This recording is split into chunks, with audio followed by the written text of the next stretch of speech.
Assalamualaikum warahmatullahi wabarakatuh. Terima kasih kepada Akang Ozi atau yang nama aslinya itu Andrian Muhammad Zampur, asal Zampur, Andri Muhammad Zampur atau panggil Ozi atau Ono, sudah meluangkan waktu untuk mengobrol sedikit bersama kita hari ini.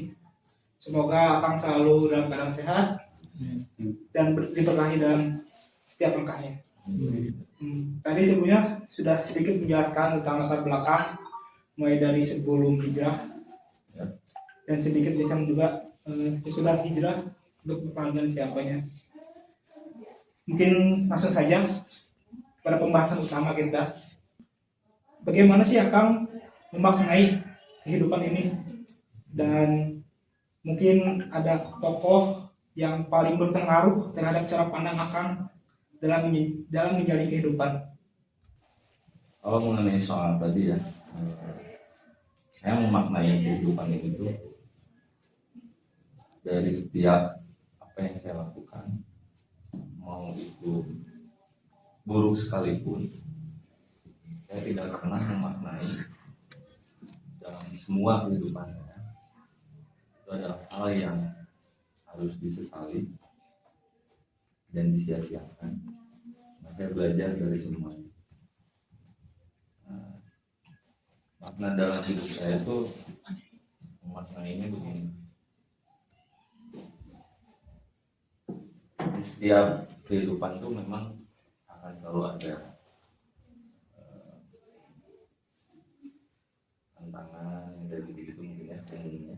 Namun jadinya saya memaknakan hidup saya bahwa sesungguhnya saya tercipta dan ada di muka bumi ini, dan saya hidup di kehidupan saya itu bukan semata-mata tanpa ada tujuan dan maksud yang saya belum ketahui. Makanya kuncinya dalam memaknai hidup ini, kita harus terus mencari kebenaran tentunya, kebaikan, dan selalu terus berbuat baik apapun pandangan orang-orang. Karena saya punya prinsip yang dimana prinsip dari orang tua saya sendiri, dari mama. Kalau bahasa Indonesianya ya itu, tetaplah menjadi orang yang baik meskipun selalu dipandang buruk. Lalu mengenai soal tokoh, yang pertama yang saya mengagumi seorang itu adalah Nabi Muhammad Rasulullah SAW. Karena saya sempat menemukan bacaan mengenai soal Nabi Muhammad dan saya menangis di situ. Saking cintanya Rasul gitu ya kepada umatnya gitu, yang belum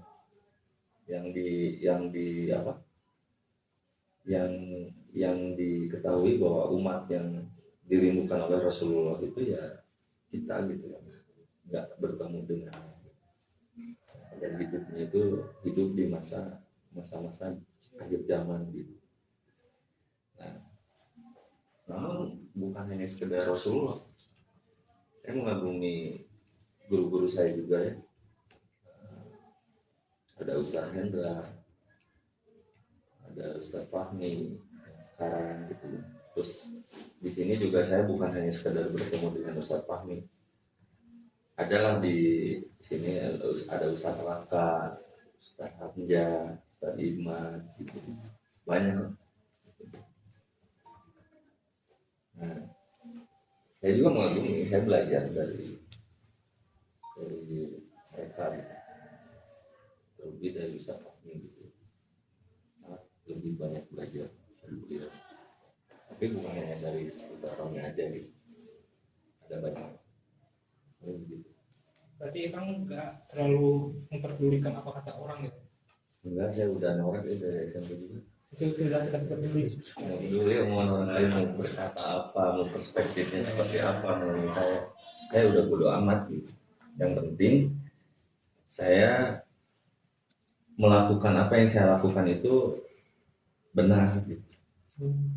Menurut Akang benar berarti bukan ketika saya Bukan menurut saya pribadi, namun saya juga riset gitu ya. Saya mencari tahu kebenaran yang saya lakukan itu apakah iya dibenarkan oleh agama. Ya itu, jadinya itu sih. Tapi terkadang saya tuh suka gini, saya melakukan suatu hal agar saya tahu kebenaran itu, ya saya lakukannya dari yang salah dulu. Nah, salahnya saya itu begitu, karena saya rasa setiap orang tuh beda-beda ya dalam mencari kebenarannya dalam hidup gitu. Kalau saya punya caranya begitu, mencari kesalahan dulu berarti.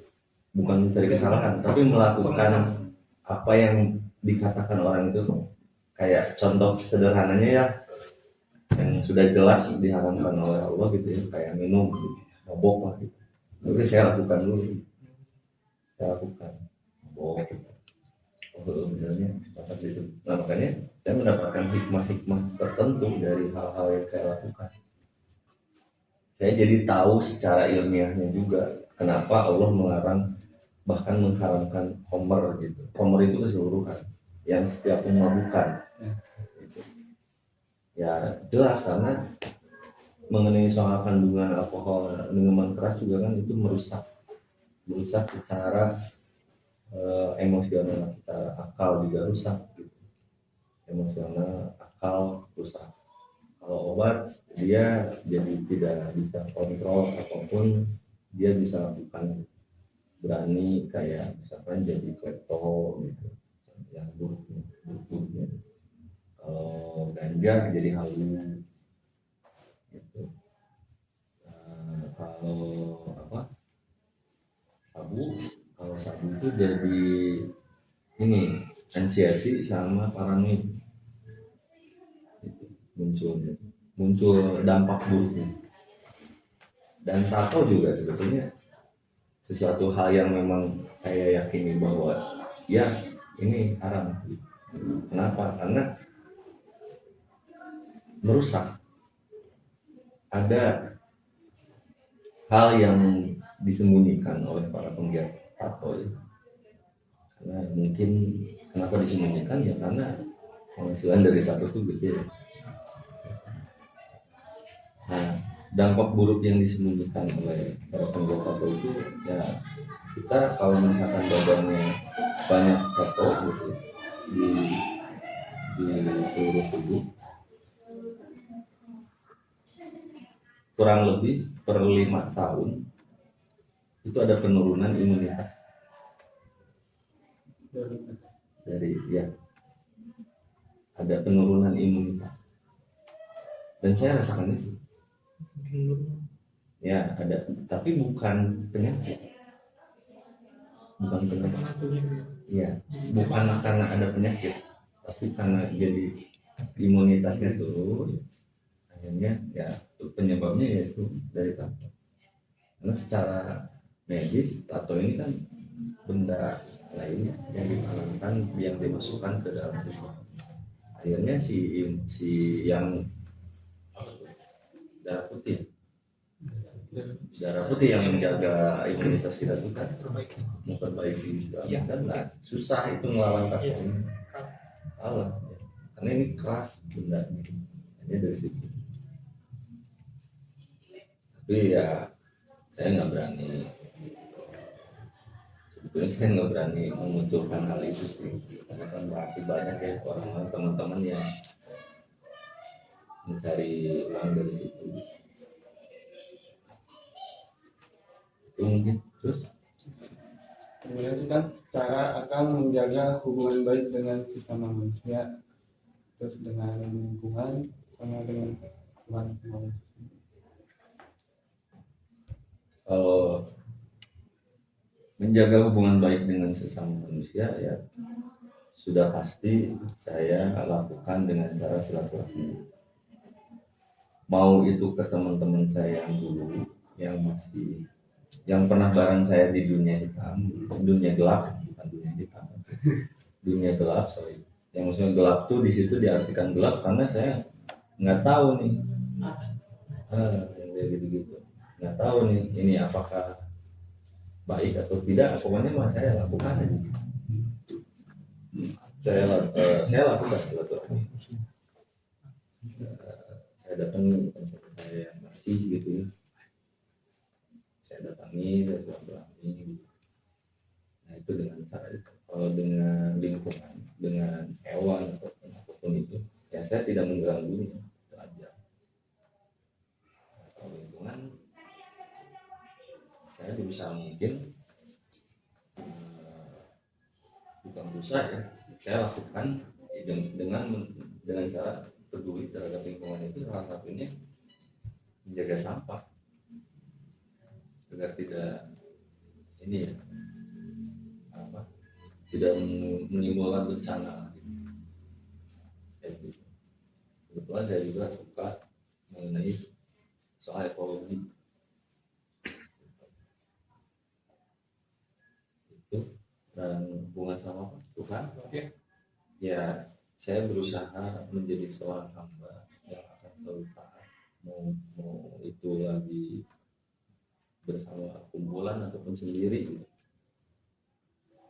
Dan itu saya usahakan sampai saat ini, dan ternyata saya bisa karena dari tangan ya ada inilah, ada hal-hal yang memang mungkin kalau kata orang itu biasa, kalau kata saya tidak biasa gitu. Mengenai soal tekanan hidupnya, mau itu di keluarga ataupun di pribadi sendiri, dalam kehidupan lingkungan selalu ada sih kayak gitu. Tapi kalau saya sih lebih ke nggak peduli sih sama orang luar. Tapi kalau udah sangkut pautnya dengan keluarga itu udah ada beda kamar. Terus ini kan prinsip hidup yang akan pegang teguh sampai saat ini. Saya akan terus menjadi orang baik meskipun selalu dipandang buruk. Nah, setiap orang yang baru ketemu ataupun baru lihat saya, pandangan itu nggak mungkin langsung bagus ya, langsung stigma dulu yang keluar. Cuma alhamdulillah ketika saya melakukan prinsip yang saya tadi ya, saya berpegang teguh terhadap saya tadi, akhirnya menjadi kenal. Ya, contohnya sekarang saya hidup di lingkungan pesantren, dan saya ini hidup di sini bukan lagi rehabilitas, tapi memang ikut berjuang sama guru saya, membantu di sini. Nah, orang-orang pasti yang kalau belum tahu saya kan pastinya ya, lihat sih orang gitu kan, tuh gitu kan, wah misalnya itu halus-halus lah, gorengan, soalnya udah hari lagi gorengan. Tapi ya tadi dengan saya punya prinsip yang tadi, akhirnya seiring berjalan waktu orang tahu, dan alhamdulillah saya juga di sini di pesantren Baul Huda ini ditugaskan untuk selalu menjaga, menertibkan mengenai kebersihan. Memang peduli banget deh terhadap lingkungan kesehatan. Masuk komunitas nggak? Enggak. Berarti hanya Kalau lebih luas lagi. Kalau masuk komunitas saya enggak. Cuman saya pernah berkolaborasi dengan komunitas-komunitas yang ada di Bandung. Tapi saya tidak masuk pada komunitas mereka. Malahan mereka yang nanya, kok dari komunitas mana? Kalau gue yang mati. Bahkan beberapa program yang pernah saya lakukan itu di program sosial. Ada beberapa program sosial yang pernah saya berkolaborasi dengan mereka, dengan para komunitas yang ada di Bandung. Nah kebetulan bukan kebetulan ya, karena memang saya ada ketimpangan sosial, makanya saya suka gitu di kegiatan sosial, sangat suka. Karena kan saya dianggap anggapan saya sama masyarakat kan Ada ya ekstrimnya mah kayak sampah masyarakat kayak gitu. Gak mungkin orang yang kayak saya bisa berbuat kayak itu atau bisa bermanfaat bagi siapa gitu. Itu jauh lah, jauh dari kebermanfaatan. Tapi saya buktikan itu kayak gitu. Ya mungkin dulu esensi saya berhubungan baik dengan Tuhannya jauh ya. Makanya saya melakukan hal-hal baik, tapi ada hal-hal yang memang sudah dilarang oleh Allah gitu, yang saya lakukan juga gitu. Karena saya yang dimana bisa meyakini Tuhan saya di saat masa itu gitu. Kalau tidak ada yang memang memahamkannya gitu. Terus kan prinsip kalau kita ini teruslah berbuat baik walau selalu dipandang buruk. Nah, kombinasi prinsip hidup akan bertambah dengan kondisi sekitar sikap Kang Wadi ini. Tidak apa ya, tidak bisa dipungkiri. Saya juga mendapatkan hal-hal itu ya, kayak misalkan saya berbuat baik nih, wah dibilangnya pencitraan, atau misalkan ada sama dengan duit gitu, atau apa gitu. Bodoh gitu, masa bodoh. Apapun yang mereka bilang, ya mereka nggak tahu apa yang saya lakukan. Dan yang pasti yang akan lebih tahu itu adalah ya Tuhan saya. Makanya ada kalimat yang saya dapatkan dalam Al-Quran, wakafa billahi syahida. Makanya kalau misalkan ada orang yang berbicara begitu mengenai apa yang kita lakukan, ya ucapkan aja wakafa billahi syahida. Hanya Tuhan saya yang menjadi saksi. Itu aja Bang. Selanjutnya seberapa penting peran agama dalam hidup Akang? Ya, lebih deep lagi ya. Peran agama bagi saya saat ini ya, sangat penting. Karena tanpa agama hidup saya bakalan jadi barbar lagi kayak gitu. Saya orang yang ada Yunani mah, bahasa Yunani itu no serviam. Saya tidak tunduk, saya tidak melayani. Tapi prinsip itu saya masih tanamkan dalam hidup saya. Namun bukan kepada Tuhan, tapi kepada dunia. Saya tidak akan pernah tunduk dan melayani dunia. Gitu. Dan agama ini memang benar-benar penting untuk kehidupan seseorang. Jadi kalau kita ya jauh dari agama, itu hidupnya bakalan barbar. Padahal hidup kita kalau misalkan berpegang teguh terhadap agama dan ada peran agama dalam kehidupan kita, kita tuh menjadi orang yang bebas, orang yang merdeka sebetulnya. Makanya kenapa saya balik lagi ke Islam. Padahal saya secara hukum kebebasan saya sudah mendapatkan. Udah nggak ada lagi siapa yang melarang saya main malam atau apa, ngomong atau apa gitu, nggak ada. Udah bebas ya. Kalau dari bahasa orang cuma aing lah gitu. Namun titik balik yang saya temukan pada saat 2016 itu, saya merasa bingung terhadap kebebasan yang saya miliki. Kan rancu gitu. Kok bebas tapi bingung aja. Gitu. Ternyata saya menemukan kebebasan itu di agama, yaitu di Islam. Karena agama lain saya tidak menemukan bentuk kebebasan yang mutlak. Jadi di Islam, hanya di Islam saya menemukan ini. Kenapa di Islam kan punya peraturannya? Justru peraturan itu yang menjadi kebebasan.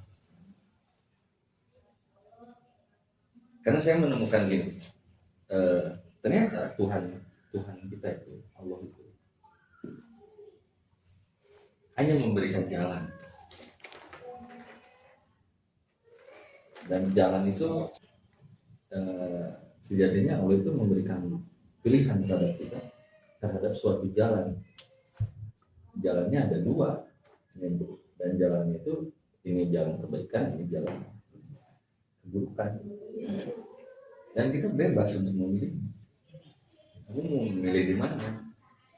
Memilih jalan apa? Yaitu Allah mengatakan cip terhadap kita yaitu mengenai soal tanggung jawab. Artinya konsekuensi resiko yang kita dapatkan dari apa yang kita pilih ya kita terima. Gitu aja. Karena dalam kedua jalan ini konsekuensi resiko itu selalu ada. Kamu mau milih yang baik, ada konsekuensi resikonya. Yang buruk pun begitu. Jadi jangan sampai ketika kita memilih mau jalan itu baik, mau jalan itu buruk atas keinginan kita, gitu. Jangan sampai kita tidak mampu untuk menerima apa yang menjadi konsekuensi dari resiko. Kan kalau nama kita mabok tapi kedai nerima gerina gimana? Ya kan? Mana teh ngarusak budak batur atau gitu ya. Tapi pas hamil namanya bung tanggung jawab kan goblok.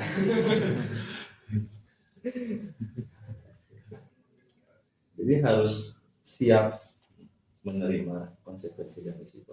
Nah kebanyakan orang-orang nggak paham ke arah sana. Jadi ketika dia melakukan hal yang mau itu baik atau buruk, dia nggak memahami apa yang dia lakukan. Harusnya paham gitu yang kamu lakukan itu apa gitu. Gaya wes orang mabok itu belum gaya belum mabok ya dan cing halus lah baju halus branded gitu kan mau pakai kendaraan halus gaya mabok main bidang gaya. Kalau misalkan bisa merusak anak orang gitu, ya enggak sundang gitu.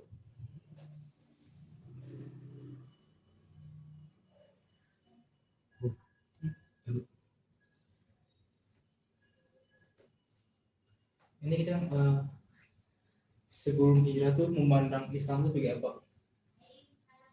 Apa sih pandangan Islam sebelum hijrah tadi? Sebelum hijrah, saya memandang Islam tuh sebuah agama yang dimana di situ tuh agama orang-orang yang suci, melihatnya pandangannya seperti itu.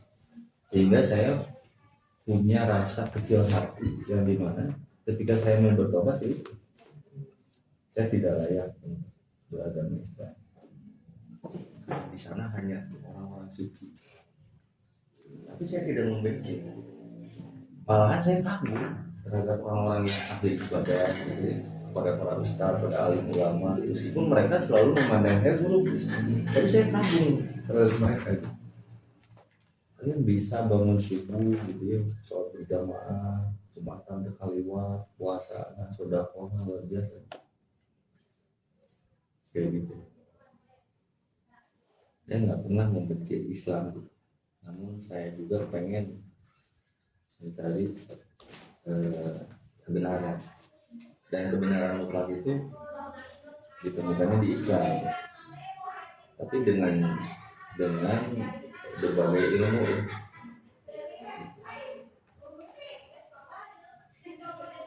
Begitulah pandangan saya terhadap Islam sebelum saya hijrah.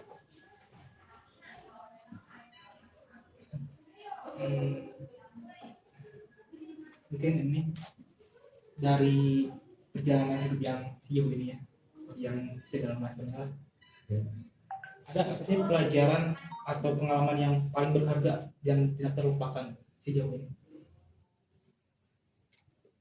Ada. Jadi pengalaman yang tidak pernah saya lupakan itu kecil bersama ibu. Itu aja.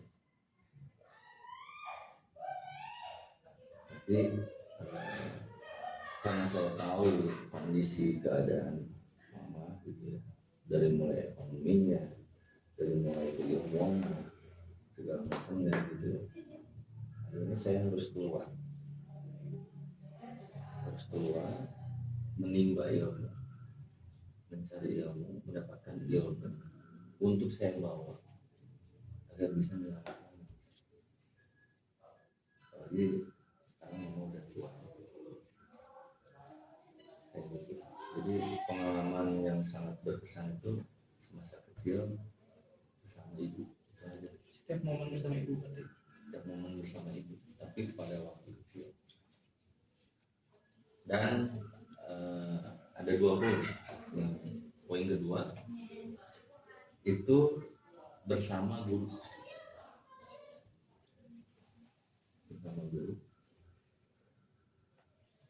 Arah menjadi semakin menentu. Makanya itu sangat berharga sama guru.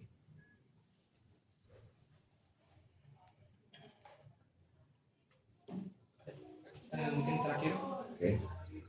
mungkin ada harapan atau pesan akan untuk kita lah di masa sekarang gitu, dalam belajar dan mencari arah hidup dari sudut pandang Akang yang sudah lebih banyak pengalaman gitu. Apa yang bisa disampaikan kepada kita agar lebih baik mungkin, atau Ada yang mungkin saya berharap teman-teman di sini semua bisa gitu ya, bisa mengajak atau membawa keselamatan terhadap sesama manusia, lingkungan, hewan gitu. Karena sejatinya Islam itu kan membawa agama yang dimana agamanya ini itu yaitu rahmatan lil alamin. Ya, artinya teman-teman jangan pernah berputus asa gitu, apapun kondisi keadaannya, karena rintangan kehidupan itu kan selalu ada ya. Apalagi di kebaikan itu tidak mudah. Bahkan saya alami sendiri gitu. Dari bab tobat tuh yang kita dapatkan tuh pengkhianatan, direndahkan, dicaci, dimaki, bahkan hilang kepercayaan. Namun jangan salah, itu semua kita dapatkan. Allah itu sedang akan memberikan yang terbaik. Dan saya membuktikan itu. Di tempat lain saya ditolak, dibuang, bahkan tidak dipercayai, tapi di sini alhamdulillah gitu. Ada orang yang mempercayai saya dengan kondisi saya yang seperti ini gitu ya, dengan latar belakang yang suram.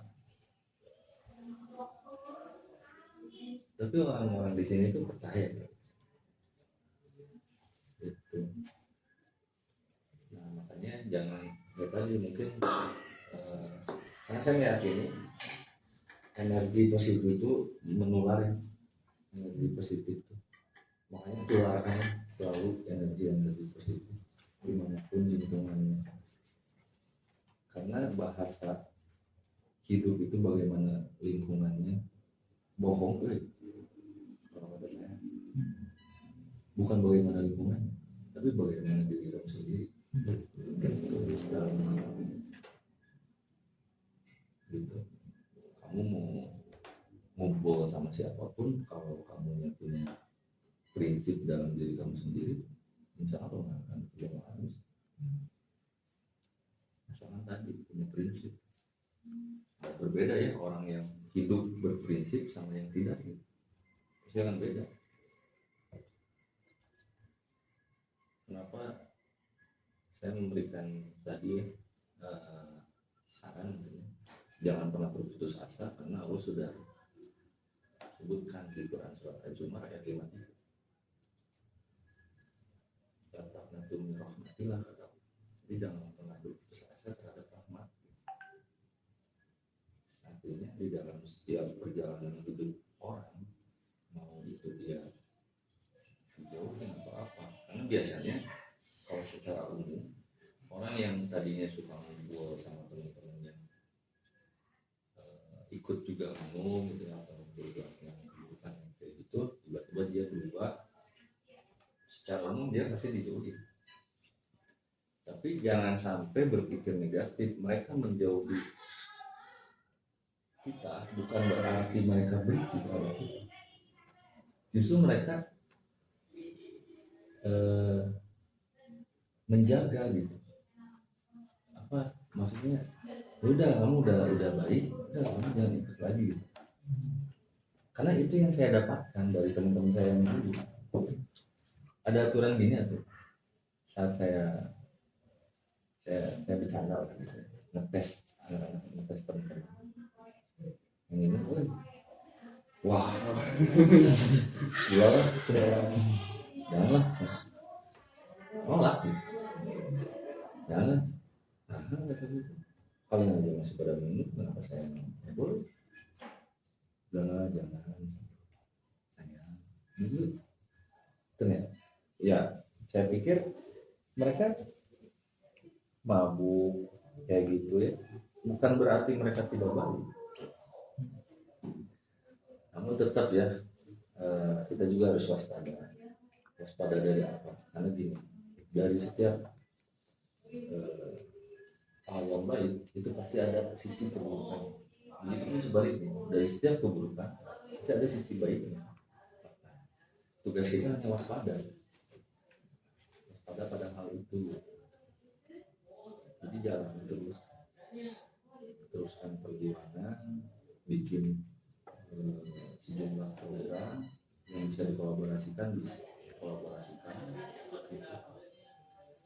karena ya memang kebaikan yang tidak terorganisir itu akan lebih cepat, akan lemah, berbeda dengan kejahatan yang terorganisir. Contohnya rampok 2 orang kan bisa ngerampok satu rumah yang gede kan, itu terorganisir kan? Ya. Namun kebaikanmu orang-orang yang banyak tapi tidak terorganisir tidak akan kuat, rapuh. Kalau kata Rasulullah sebenarnya orang Islam itu bakalan banyak pada akhir zaman, tapi bagaikan buih di lautan. Jadi digiring sama bisa, digiring sama bisa gitu. Iya. Makanya itulah harus terorganisir.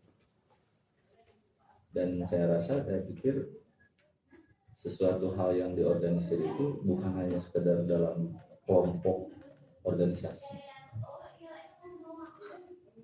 Padahal dalam kebermasyarakatan pun kalau terorganisir, kampung itu kan terjaga.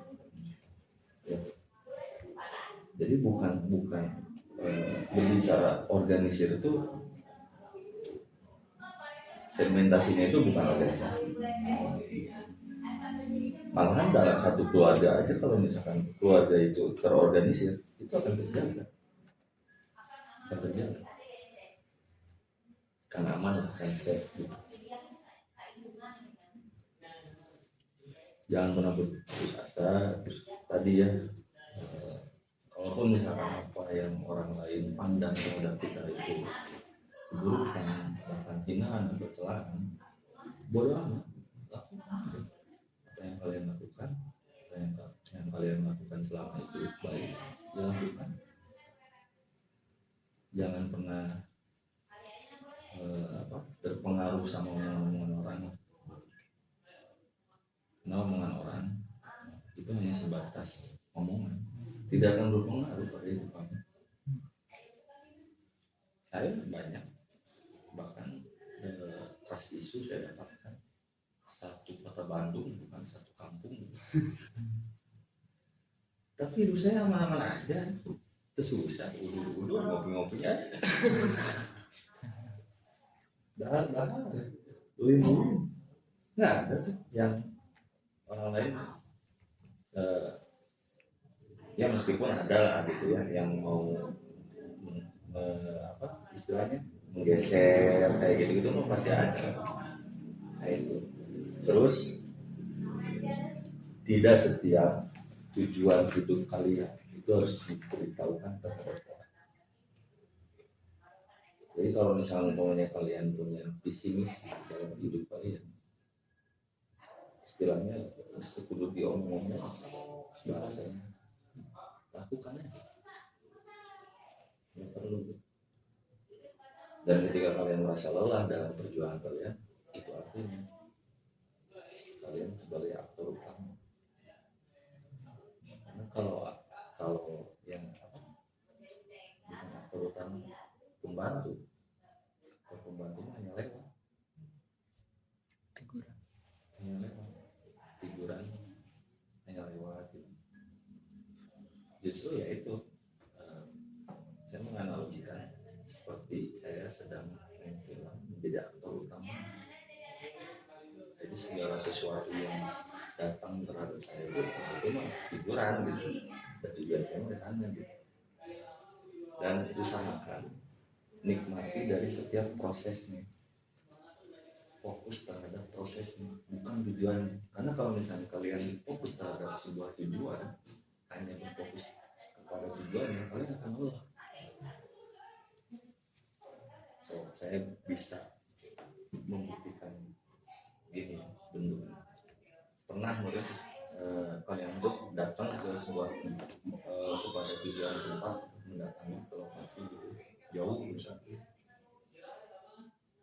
Kan namun dipikir gitu jauh, misalkan ke Arab gitu, Arab itu jauh ya. So, kalau kita dalam perjalanan fokusnya ke sana, tapi kalau kita fokus dalam perjalanan kita menuju ke sana, nggak akan terasa. Akan terasa. Itu apa? Sudah banyak tuh kayak aktivasikan hati kalian. Aktivasinya tuh jangan sampai hati kalian tuh salah dalam menyandarkan diri.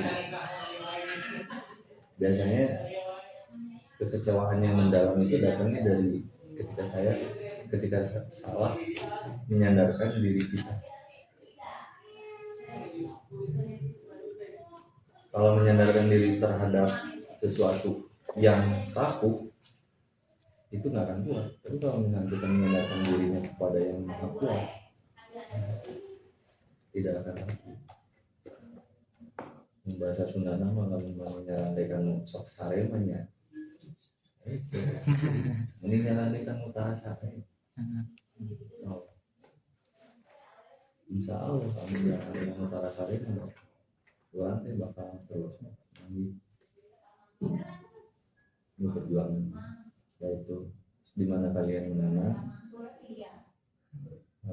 pastikan berharap berbuah ya, berbuah baik dalam setiap apa yang kita tanam itu, harapannya itu pasti itu kan. Tapi ketika ternyata itu rapuh,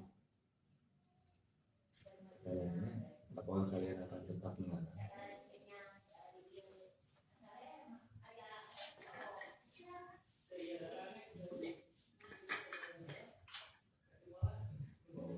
Intinya jangan pernah berputus asa.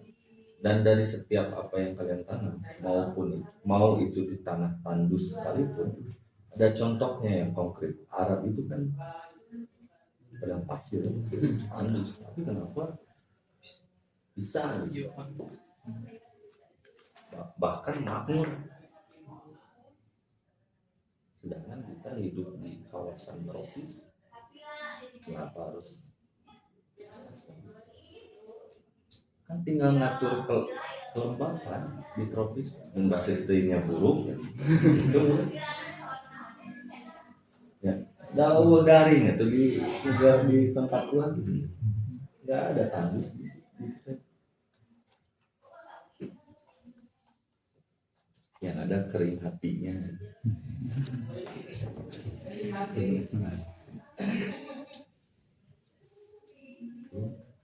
Ya itu. Jadi ketika kalian istilahnya gini, kalian kan lebih proper ya dari segi keilmuan akademisi, kalian punya gitu kan, secara teoritis gitu. Ini pertanyaannya, kontemplasi mau gimana, dari apa yang menjadi keilmuan kalian, tindakan yang kalian lakukan harus seperti apa, itu yang harus kalian lakukan. Ya bukan hanya sekedar teoritis. Nah, terkadang orang itu punya, tapi secara tindakannya dia nih ada gitu. Kayak teman saya kan lulusan S1, berarti kan dia punya ya, lulusan S1, tapi secara tindakan dia nih tidak ada karya satupun yang sudah dia buat dari S1-nya dia. Entah kurang tinggal ke dagang itu paling yang bisa disampaikan. Mungkin cukup segitu kan. Ya. Terima kasih atas sudah meluangkan waktunya untuk kita, dan juga terima kasih atas saran dan amanat untuk kita semua. Mungkin kita. Assalamualaikum warahmatullahi wabarakatuh. Waalaikumsalam.